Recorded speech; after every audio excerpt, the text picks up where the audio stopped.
Shalom, sejam bem-vindos a mais uma aula. A maioria das pessoas acha que injustiça é fazer as coisas erradas, que prejudicam o inocente. Mas segundo a Bíblia e o dicionário, um cenário de injustiça é quando as coisas ou circunstâncias ou funções estão no lugar errado. Quer ver um exemplo? Filhos que mandam e desmandam em seus pais, maridos que são totalmente conduzidos por suas esposas, deixando que as decisões e responsabilidades sejam tomadas apenas por ela. Quando, na verdade, Deus fez um para o outro e estabeleceu, por exemplo, que o homem é responsável pelo sustento da casa, ou seja, o provedor do lar, ainda que a mulher contribua no orçamento familiar, é o marido que, diante de Deus, é responsável pela manutenção da família e proventos, como comida, melhorias na casa, reformas, obras.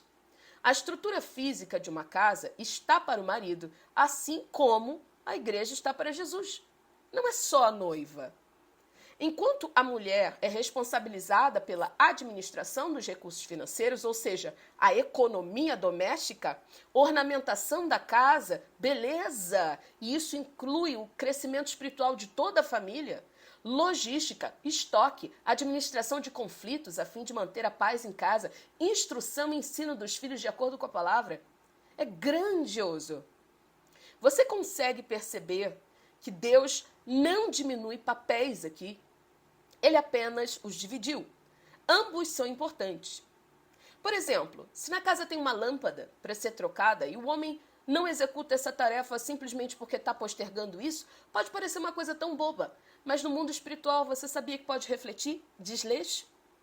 Assim como é uma falta gigante a gente cuidar da nossa casa, de deixá-la bonita e desleixar a obra de Deus. Quando o homem prioriza resolver os problemas da sua vida financeira, por exemplo, deixando a casa de lado, quando uma parede precisa de um reboco, uma lâmpada precisa ser trocada, ele é responsabilizado perante Deus. E o diabo, assim como fez com Jó, vai acusá-lo. Mesmo que não tenha em seu coração a intenção de fazer algo contra a sua família. A maioria das vezes, esse erro, inclusive, é do casal, que não agiu por mal, mas acabaram padecendo por falta do conhecimento apenas. Olha essa passagem em Ageu 1. Agora, assim diz o Senhor dos Exércitos, vejam onde os seus caminhos levaram vocês. Vocês têm plantado muito, colhido pouco. Vocês comem, mas não se fartam. Bebem, mas não se satisfazem. Vestem-se, mas não se aquecem. Aquele recebe o salário, recebe para colocar em uma bolsa furada. Subam o monte para trazer a madeira. Construam o templo para que eu me alegre e nele eu seja glorificado, assim diz o Senhor. Vocês esperavam colher muito, mas para surpresa de vocês, acabou sendo pouco, não é? E vocês trouxeram para casa o salário, mas eu dissipei como um sopro. E por que eu fiz isso? Pergunta o Senhor dos Exércitos. Por causa da minha casa, que ainda está destruída, precisando de reparos, né? Quando cada um de vocês se ocupa com a sua própria casa ou a tua vida, né? Eu vou te dar um exemplo real de um casal que eu conheço, tá? O marido conversou com a esposa sobre ele trocar um carro. Eles oraram, mas não esperaram tempo suficiente para Deus responder. Sabemos que o diabo também pode vir com facilidades. E muitos acabam achando que aquilo é uma resposta de Deus. Deus está abrindo as portas, quando, na verdade, não passa de uma armadilha para amarrar as pessoas e suas finanças. Esse casal não se dedicou em oração e nem ao menos jejuaram. Então, o marido comprou o carro. Na Bíblia está escrito: bênçãos enriquecem, elas não causam dores. Era uma grande oportunidade. Mas se a gente observar os conceitos bíblicos, perceberemos que esse carro não obedecia na íntegra o versículo que eu li para você. Isso porque, ao adquiri-lo, o marido de cara precisava de dinheiro emprestado. O seu orçamento atual mensal não era confortável para assumir novos compromissos e o custo com essa manutenção. Em Provérbios 22:7 está escrito assim: quem toma emprestado é escravo de quem empresta. Ninguém para pensar na seriedade desse versículo. Em Deuteronômio 28, Deus diz a Moisés quais são as bênçãos que vêm pela obediência. O Senhor te abrirá o bom tesouro, o céu, para dar a chuva à tua terra ao seu tempo, e para abençoar toda a obra de suas mãos. Emprestarás a muitas nações, porém tu não tomarás emprestado, e o Senhor te porá por cabeça, não por cauda. Estarás sempre por cima, não por baixo. Se obedeceres aos mandamentos do Senhor teu Deus, que hoje te ordeno para os guardar e cumprir. A escassez financeira, nesse caso, é resultado de maldição. Óbvio que todos passam por aflições. Então, não estou me referindo a uma crise financeira, tá? Eu estou falando de situações em que tomar emprestado e precisar de dinheiro se torna comum, frequente na vida dessa pessoa. Essa pessoa passa até por ciclos em que eles estão melhores financeiramente, mas daqui a pouco o espírito de escassez volta a bater na sua porta. Deus não quer que você seja escravo de dívida. Deus não quer te ver aflito com o que você vai vestir ou comer. Mas por falta de conhecimento, não pela vontade de Deus, muitos vivem prisões espirituais por não fazerem ideia de que mesmo você sendo recebido no reino, você pode atuar, alguma área da tua vida pode estar sendo amarrada. Esse casal começou a se apertar mais e mais. E com o tempo, houve uma atitude da mulher que gerou uma legalidade estopim. A mulher decidiu fazer uma reforma na casa. Ou seja, aqui ela já está entrando na área do marido, tá? E este, por sua vez, ou seja, conversou com o marido e ele não concordou e disse também que não contribuiria financeiramente, já que ele não concordava. A mulher deveria orar e pedir ao Espírito Santo que convencesse seu marido e decidiu tocar a obra sozinha. Como você sabe que ela agiu errado diante de Deus? Quando o fardo se torna tão pesado que você sente uma tristeza profunda. Deus só troca com você o teu fardo. Quando assumimos e carregamos o fardo de alguém sem base bíblica, o caminho é a confissão e arrependimento. A Bíblia nos ensina a carregar o fardo uns dos outros, mas não em um cenário de injustiça ou assumir uma posição que não lhe pertence. Você não tem que carregar responsabilidade. Por exemplo, um pai assume um crime no lugar do filho porque ele não quer ver o filho preso, por exemplo.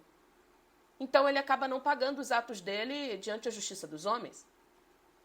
Você, então, quando assume a responsabilidade de alguém, não é capaz de lançar sobre Jesus esse fardo e trocar de fardo com ele, porque somente o dono do fardo consegue lançá-lo a Jesus. O caminho aqui é o arrependimento, confissão e correção de rota. Aqui, um cenário de injustiça se instaurou. A mulher decidiu assumir uma responsabilidade sozinha e sem ter a concordância ou apoio financeiro do marido. O marido, por sua vez, não priorizou as necessidades da casa e usou os recursos que entraram para resolver a sua própria situação financeira e os seus problemas. Ele não fez por egoísmo, mas talvez porque tenha pensado, se eu resolvo os meus problemas, eu ajudo a família inteira lá na frente, né? Quando eu desafogar, já que eu sou o provedor. Por exemplo, já que todo mundo usa o carro, então resolver o problema do carro, estou resolvendo o problema de todos. Para o diabo, boas intenções pouco importam. A questão aqui é infringir uma lei espiritual ou não. Se alguém sai para caçar, por exemplo, um veado e acidentalmente o tiro atinge uma pessoa, com a intenção de matar aquela pessoa ou não, ela é responsabilizada. Óbvio que a punição vai ser menor do que ela receberia por um crime premeditado, mas ela paga por isso. Então, como funciona prisões espirituais? Jesus, ele explicava o reino sempre a partir de parábolas que retratam o nosso cotidiano. E por que isso acontece? Porque Deus usa coisas que você conhece para explicar aquilo que você não conhece. E existe um código aí. A gente é feito à imagem e semelhança de Deus. Então, leis naturais refletem, como um espelho, leis espirituais. O Velho Testamento, lei natural, é uma sombra do Novo, graça espiritual. Como que uma pessoa que recebeu Jesus pode estar cativa? Se o Filho as libertou, elas não deveriam estar livres? No Antigo Testamento, o templo era um edifício cercado por 12 portas. Já no Novo Testamento, o templo é você. Logo, a sua alma tem uma porta principal, a porta das ovelhas, que, segundo a Bíblia, é por onde Jesus entra. Mas só que tem mais 11 portas que dão acesso completo à casa. O Velho Testamento, de novo, é uma sombra do Novo. O povo, por exemplo, foi liberto do Egito, mas o Egito não tinha saído de dentro deles. Mesmo livres, eles sentiam a falta da prisão. O limite de Deus, ele termina com o teu livre-arbítrio, aonde ele começa. Porque apesar de você ter sido recebido como filho de Deus, tem áreas da vida da pessoa que não rompem. Porque alguns muros ainda sofrem ataques e precisam de reparação. No caso desse casal, só foi necessário que ambos se arrependessem, confessassem os pecados de obstinação, injustiça, orgulho, independência, desperdício ou uso errado de sementes financeiras, desleixo com a obra, seja do seu lar ou com a casa de Deus. Mesmo livre, as pessoas podem ter resquícios de Egito dentro delas. São as chamadas amarrações, prisões espirituais. Se trevas e luz não coabitam, como que eles conseguem entrar? Um ladrão vai e volta. Um carcereiro maligno atua de forma ilegal para roubar os bens dessa pessoa, assim como em Daniel 10. Olha o que Jesus fala: aquele que não entra pela porta das ovelhas, mas sobe por outra parte, é ladrão e saqueador. Jesus ensinou um princípio: sem amarrar o oponente, não é possível acessar aquilo que está sob sua posse. Olha o que ele disse: ninguém pode entrar na casa do valente, lhe roubar os bens, sem amarrá-lo, e então lhe saqueará a casa. Esse versículo, ele não está falando só do seu inimigo não, tá? Mas vale para os dois lados. Compare com Lucas 11:21. Quando o valente guarda a sua casa, armado, tudo que ele tem está seguro. De acordo com a Bíblia, antes de saquear os bens do oponente, é preciso amarrar o valente. Ou seja, ele pode prender alguma área da tua vida.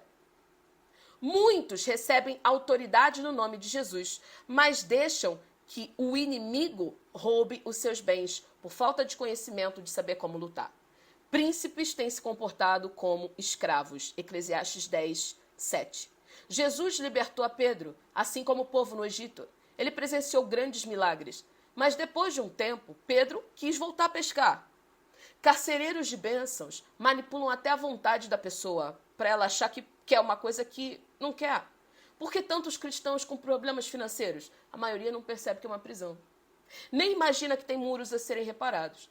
Pagam um preço alto pela falta de conhecimento. Ore a Deus. Pergunte se há muros a serem reparados na tua vida. E se sim, arrependa e confesse hoje a Deus. Deus quer te ajudar a restaurar todas essas áreas da sua vida para que você colha não somente os benefícios de ser filho, mas os benefícios da bênção. Você sabe qual a diferença? Esaú nunca deixou de ser filho. Ele herdou uma fortuna do pai dele. Esaú era milionário. Abraão já era rico, Isaac aumentou sua fortuna e deixou tudo para os seus filhos. Esaú vendeu a primogenitura dele. Jacó saiu de casa dele, da casa do pai, fugido.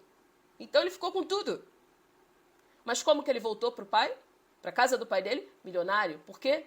Porque ele lutou pela bênção. Veja, ser salvo é só o primeiro passo. Deus tem muito mais para você. A Bíblia diz que quando somos aceitos no reino, recebemos um novo nome. Isso significa uma nova identidade. Porque você nasceu de novo, um bebezinho recebe um nome. Não é verdade? Tudo se fez novo. Jacó lutou pela bênção e teve seu nome trocado para Israel. Dele saíram as 12 tribos que formaram uma nação. Mas presta atenção.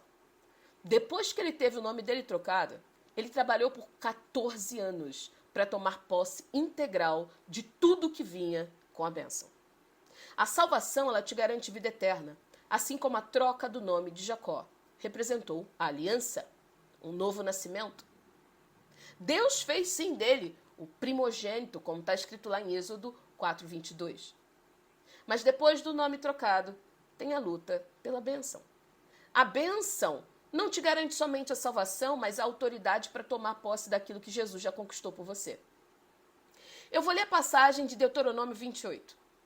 E se você ainda não tiver como essa passagem ou sentindo o cheiro dela na tua vida, eu quero te dizer que assim como Jacó, você deve lutar para viver essa bênção.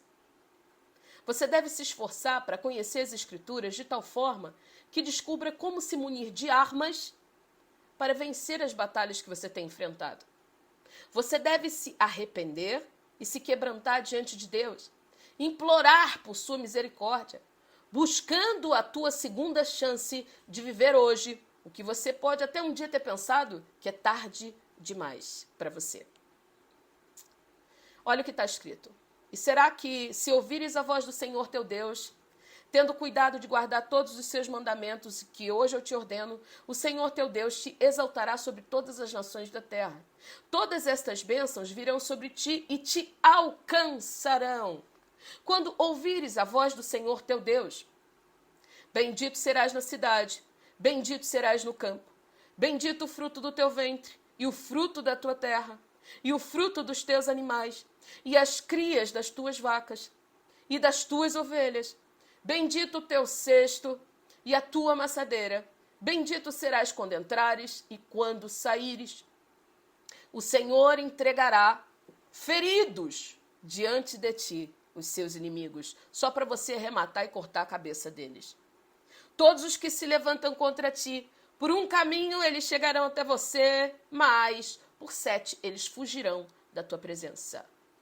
O Senhor mandará que a bênção esteja com você nos teus celeiros. Mandará a bênção. Gente, presta atenção nesses códigos. Em tudo que você puser a mão, ele te abençoará na terra que te der o Senhor teu Deus. O Senhor te confirmará para si como povo santo, como quem tem jurado, quando guardar os mandamentos do Senhor teu Deus e andares pelos seus caminhos. Quando isso acontecer, todos os povos da terra verão que é invocado sobre você o nome do Senhor e terão medo de você.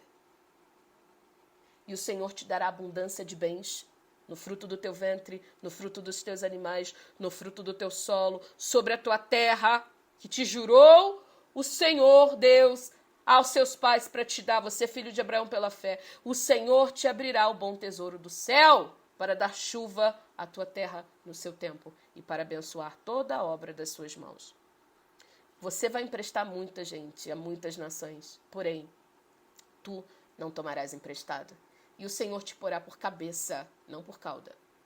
E só estarás por cima, não estará por baixo, humilhado, se obedecer os mandamentos do Senhor teu Deus, que hoje te ordeno, para guardar e cumprir. Se não se desviar, nem para a esquerda, nem para a direita. Se você quer tomar posse disso, o primeiro passo é uma confissão e uma oração muito importante que eu vou fazer com você hoje. Ela também vai estar no link da descrição do vídeo. Pai, em nome de Jesus, eu peço ao teu Espírito que me ajude nas minhas fraquezas para que eu possa enxergá-las. Alinha meu corpo, alma e espírito com a tua vontade. Sonda meu coração, vê se há em mim algo mal e me conduza para o caminho eterno. Para que nada fique oculto, Pai, escondido. Aplana os meus caminhos. Mostra-me as tuas veredas. Limpa-me com hisopo e mais branco do que a neve eu serei. Eu renuncio e confesso todos os pecados e ilegalidades que eu cometi contra ti, fazendo com que meus muros fossem derrubados, minhas portas arrancadas ou que ferrolhos e trancas fossem removidos. Perdoa-me por não ter conhecimento, coragem ou força para dominá-los. Eu sei que, conforme Provérbios 25, 28, um homem sem domínio próprio é como uma cidade que teve todos os seus muros derrubados. Nessa hora, eu peço ao Senhor, assim como Neemias, que me dê o projeto de reconstrução para cada uma dessas portas. Dê-me graça diante dos reis e governantes dessa terra. Dá-me as medidas, materiais, estrutura necessária para a realização desta obra. Envie anjos específicos nas fronteiras dos territórios que terei que atravessar, assim como Neemias. Mantenha-me escondido e teus planos em segredo até que chegue a hora desse projeto ser revelado. Coloca anjos guardando a minha boca. Pai, peço que me dê instruções claras para selecionar as pessoas certas para essa jornada. Capacita cada pessoa que porventura seja envolvida nesse projeto que antes começou no teu coração. A tua palavra diz que não podemos entrar na casa do valente para tomar os bens que estão na sua posse, sem antes amarrá-los. Então, em nome de Jesus, nós amarramos todo espírito maligno que trabalha contra essa construção. Espíritos malignos que se opuseram contra a reconstrução dos muros de Jerusalém, através da vida de Sanbalate, Tobias e Gesem, nós o amarramos no nome de Jesus. Proibimos vocês de agir, saiam, sejam enviados para onde o Senhor Jesus determinar. Nós declaramos assim como Neemias, vocês não têm parte nesse negócio. Sanbalate significa sim, o Deus Sol da vida, mas na autoridade do nome de Jesus declaramos, Jesus, o nosso Senhor e Salvador é a vida, a chave da morte está em tuas mãos. Está nas mãos do Senhor Jesus. Rejeitamos toda oferta e manjares vindo desse trono e de seus comandados. Declaramos que Jesus Cristo de Nazaré é o caminho, é a verdade e é a própria vida. Que o espírito que atuava em Tobias, governante de Amon, seu deus Moloque, sejam amarrados e impedidos de agir pelo Todo-Poderoso Jesus Cristo. Que todo ataque para me fazer desistir, sentir medo, frustração, como também toda tentativa de roubar o meu tempo, meus frutos, finanças, atrair pessoas invejosas, me trazer insegurança ou incredulidade, caia por terra agora, em nome de Jesus. Gesem, o árabe, governante de Quedar, nós rejeitamos e renunciamos e derrubamos em nossas vidas e na vida de nossa descendência os encantos de Ishtar, sua deusa, que afirma ser estrela da manhã e rainha do céu. Declaramos que Jesus Cristo, aquele que veio em carne, morreu e ressuscitou, ao terceiro dia, é a única estrela da manhã. Declaro, conforme Apocalipse 2, que o meu Pai conhece minhas obras, meu amor e minha fé. O meu serviço e a minha perseverança em Deus me conduzirão a realizar neste tempo, obras ainda maiores do que no princípio. Eu me arrependo e renuncio toda a tolerância que eu tive com as obras do espírito de Jezebel no meio da igreja. Me arrependo e confesso toda insubmissão à autoridade e perversão sexual de qualquer tipo. Me apego com firmeza ao que eu tenho até que o Senhor Jesus venha. Estou respaldada na palavra de Deus, que ao fazer a vontade do Pai, finalizando esta obra, receberei de Jesus autoridade sobre as nações, a mesma que ele recebeu do Pai. Ele também me dará, como está escrito, a estrela da manhã. Eu abri os meus ouvidos para receber o que o Espírito Santo tem para mim nesse tempo. Está declarada, está aberta a nova temporada do Senhor na minha vida. E os meus muros começam a ser reconstruídos agora. Em nome de Jesus. Amém, amém e amém. Aleluia. Glória a Deus.